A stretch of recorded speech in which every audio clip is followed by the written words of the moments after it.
장흥의 한 교량의 보수가 늦어지고 있습니다. 주민들은 대책을 요구하는 반면 장흥군은 유보적인 태도를 고수하고 있어 논란이 일고 있습니다. 전남 지역의 인구 180만 명 선이 붕괴될 것으로 전망됩니다.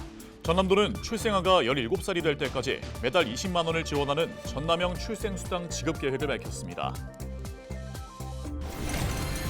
정부가 고흥 우주발사체 국가산업단지의 예비타당성 조사 면제를 추진하기로 했습니다. 고흥군은 기업 유치에 집중하겠다고 밝혔습니다.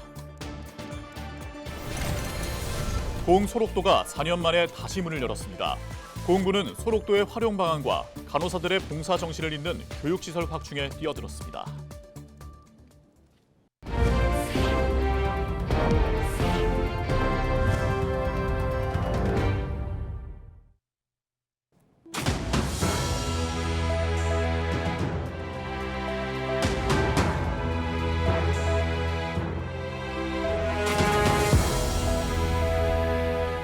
시청자 여러분 안녕하십니까? 헬로티비 전남뉴스입니다. 장흥의 한 교량이 정부 안전진단 결과 하위 등급인 D등급을 받았습니다. D등급은 긴급하게 보수나 보강이 필요한 상태를 뜻하는데요. 이 교량을 반드시 지나가야만 논이나 밭일을 나갈 수가 있어 주민들은 매일 위험한 통행을 감수하고 있습니다. 보도에 장혜원 기자입니다. 관산읍의 농경지를 잇는 지정교입니다. 지난 1972년에 지어진 다리인데 길이가 94m, 가로폭은 3.3m로 최근 안전진단에서 긴급 보수가 필요한 D등급을 받았습니다. 보시는 것처럼 시설이 노후화된 데다가 난간 상태도 부실합니다.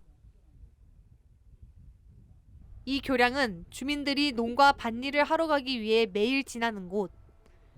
안전진단 D등급 결과에 주민들은 대책을 요구하고 있습니다. 안전진단을 D등급까지 받아 있는 상황인데 거기를 폐쇄 조치한다든가 아니면 가결을 이렇게 설치를 해준다든가 아니면은 거기를 통행을 제한시킨다든가 이런 부분이 되어 줘야 되는데 행정에서 지금까지 이렇게 1년 동안 이렇게 문제의 교량과 불과 300m 떨어진 또 다른 교량은 상태가 더 안 좋습니다. 2년 전 노후화로 무너져 내려 현재는 통행이 금지된 상태입니다. 주민들은 마을에 유일하게 남은 교량조차 언제 무너질지 모르겠다며 불안함을 호소하는 상황.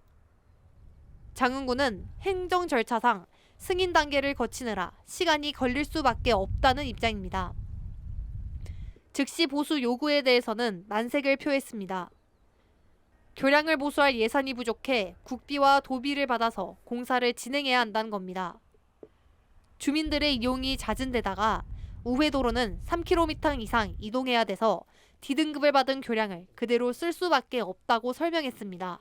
지금 내년에 이렇게 지금 사업을 확정이 돼 있기 때문에 별도로 좀 투입하기가 조금 이제 지역 여건, 재정 여건상 좀 어려운 상황이 있습니다. 그래서 그런 부분을 일단 과적 차량에 대한 통행 제한이라든가 이런 조치를 일단 우선 해놓고 최대한 좀 설계를 빨리 해서.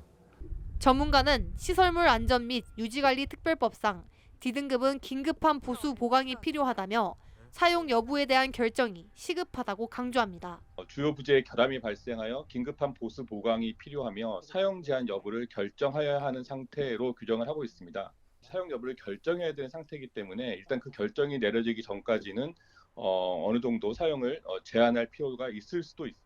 예산이 없어 내년쯤에야 보수 공사를 할 수 있다는 장흥군.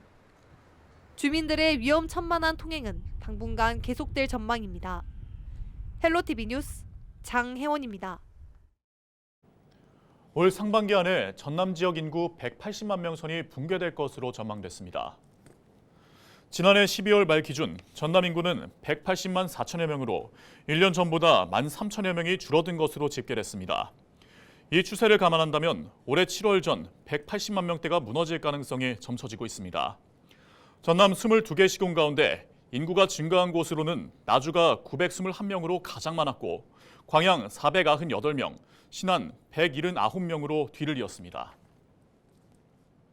전남도와 시군이 인구 늘리기 정책의 일환으로 올해 출생아가 17살이 될 때까지 매달 20만 원을 지급합니다.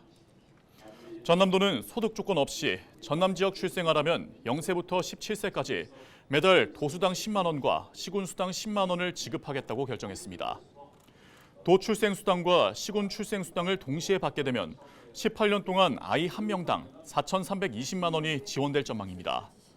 국가 선별 복지지원금을 포함하면 전남의 경우 아이 한 명당 1억 1,520만 원으로 전국에서 가장 높은 수준으로 알려졌습니다.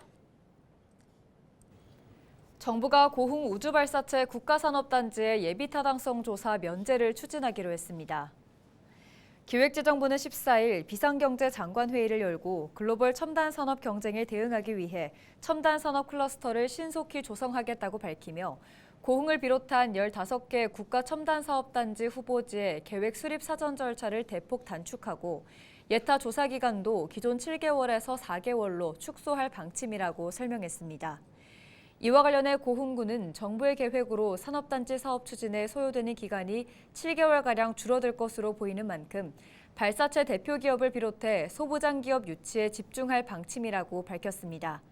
한편 우주발사체 국가산업단지는 고흥 복내면 나로 우주센터 일원에 조성되며 현재 사업 시행자인 한국토지주택공사에서 사업 타당성 조사와 기본계획 수립 용역을 진행하고 있습니다. 코로나19로 출입이 통제됐던 고흥 소록도가 4년 만에 다시 문을 열었습니다. 한산인이 겪은 삶의 애환을 들여다볼 수 있는 박물관과 공원에 관람객들의 발길이 이어지고 있는데요. 고흥군은 소록도의 의미를 알리고 한센인을 위해 헌신했던 간호사들의 정신을 잇는 교육시설을 확충하기로 했습니다. 보도에 송하영 기자입니다. 국립소록도병원 한센병 박물관입니다. 지난 2016년 국립소록도병원 개원 100주년을 맞아 세워졌습니다. 지상 2층 규모인 이곳에서는 1930년대부터 80년대 후반까지 자료를 통해 한센병 극복의 역사와 한센인들의 삶을 느낄 수 있습니다. 박물관 입구를 벗어나 조금만 오르면 볼 수 있는 중앙공원도 소록도의 또 다른 상징입니다. 한센인들의 투병 의지를 형상화한 구라탑과 박의 정신이 담긴 기념물들이 고스란히 남아 있습니다. 코로나19로 지난 4년 동안 출입이 통제됐던 소록도. 최근 다시 문을 열기 시작하면서 관람객들의 발길이 이어지고 있습니다.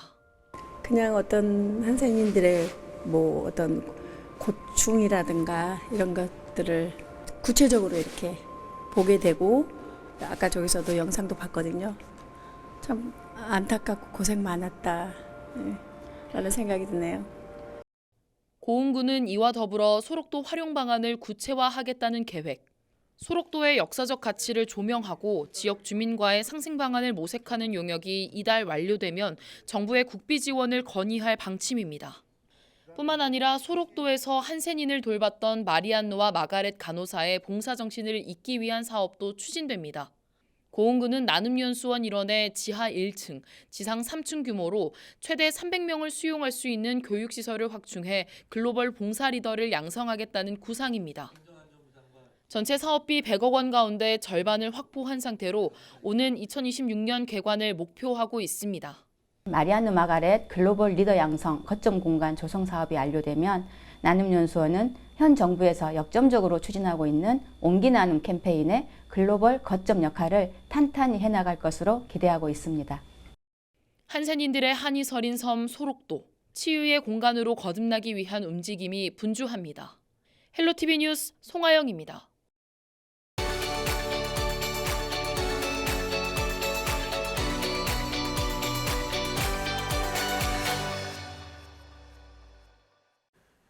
제22대 국회의원 선거가 4월 10일 치러집니다. 소중한 투표권을 행사하는 것만큼 공정과 신뢰가 담보된 선거 관리의 중요성도 커지고 있습니다. 슬기로운 유권자 생활, 이번 시간에는 제22대 총선을 앞두고 달라지는 투개표 방식을 알아보는 시간을 가져보겠습니다. 먼저 개표 분야에선 어떤 변화가 있을까요? 수검표 절차가 추가된다는 것이 가장 크게 눈에 띄는 부분입니다. 종전까지는 투표 분류기로 투표지를 분류하고 심사 개수기를 통해서 육안으로 투표지 혼입 여부를 확인한 뒤 후보자별 득표 수를 집계했습니다. 하지만 이번 총선에선 심사 개수기로 확인하기 전에 사람이 손으로 일일이 투표용지를 한 장 한 장 확인하는 절차가 추가되는 겁니다. 사전 투표함도 투명하게 관리됩니다. 보관하는 장소에 설치된 CCTV의 공개 범위가 확대되는 겁니다. 기존에는 사전 투표함 보관 장소의 CCTV 영상을 보기 위해선 사전에 신청서를 작성하고 중앙선거관리위원회와 시도, 구시군위원회의 업무 시간에만 열람할 수 있었는데 이번 22대 총선부터는 별도의 신청서 없이 시도 선관위 청사에 대형 모니터를 설치해서 24시간 언제나 열람할 수 있도록 바뀌는 겁니다. 투표 용지와 관련된 선거 사무에도 변화가 생깁니다. 사전 투표 용지의 일련 번호가 바코드 형태로 바뀌는 건데요. 기존 투표 용지에는 고유의 일련 번호와 선거구, 관할 선관위를 식별하기 위해서 2차원 바코드인 이 QR코드가 인쇄돼 있었지만 이를 세로 막대 형태인 바코드로 인쇄하게 됩니다. 이 바코드를 막대 모양의 기호라고 정의하고 있는 현행법 관련 소모적인 논란을 해소하기 위해서입니다. 그 다음의 변화는 투표지 분류기에서 비롯됩니다.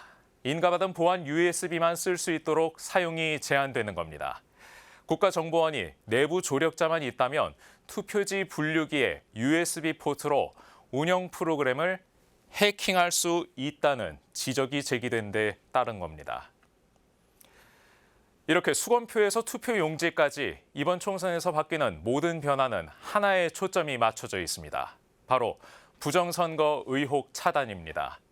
지난 총선을 기점으로 촉발된 부정선거 논란으로 진영 갈등이 극심했던 만큼 그 상흔도 깊게 남았습니다. 투표하는 발걸음, 미래를 위한 큰 걸음. 이번 22대 총선을 준비하고 있는 중앙선거관리위원회의 캐치프레이즈입니다. 공정선거를 위해선 그만큼 많은 관심과 참여가 필수적입니다. 선거가 지리멸렬의 시작이 아닌 화합의 장으로 마무리되는 것은 오직 유권자, 국민의 몫임을 유념해야 하겠습니다. 슬기로운 유권자 생활, 박영찬입니다.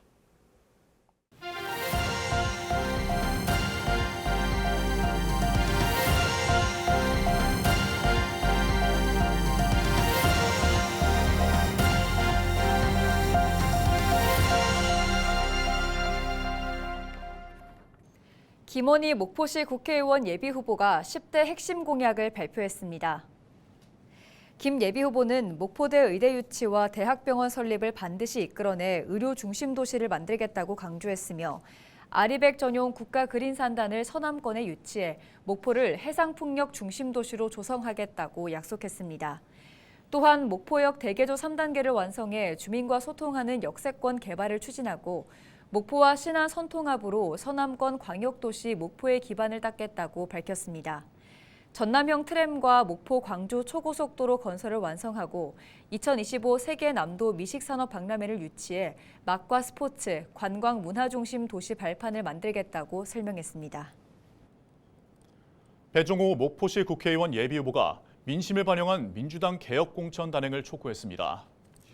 배 예비후보는 민주당 목포지역위원회가 국회의원 보좌관 성폭행 피소 사건과 대량의 입당원서 유출 사건, 공천 잡음 등으로 사고지역위원회로 전락한 상태라고 강조했습니다.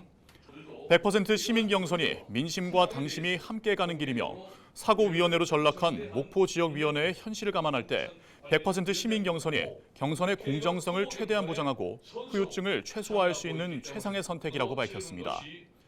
그러면서 공작 정치가 난무하는 혼탁한 상황에서 TV 토론회가 시급하게 열려야 한다는 입장을 전했습니다. 전남 완도를 경유하는 서울 제주 고속철도 구축을 위해 완도군과 해남군, 영암군이 공동 건의했습니다. 완도 해남 영암군수는 지난 7일 공동 건의문을 전남도에 제출해 서울 제주 고속철도 건설 사업이 5차 국가철도망 구축 계획에 반영될 수 있게 해달라는 입장을 내세웠습니다. 국가철도망 구축은 기상 이변으로 인해 항공과 해운이 결항될 때 겪는 불편함을 해소하고 이동시간 단축과 국내외 관광 수요 증가 등 국가 균형 발전을 위해 나온 사업입니다. 이상으로 뉴스를 마칩니다. 저희는 언제나 지역민 여러분과 함께합니다. 시청해주신 여러분 고맙습니다.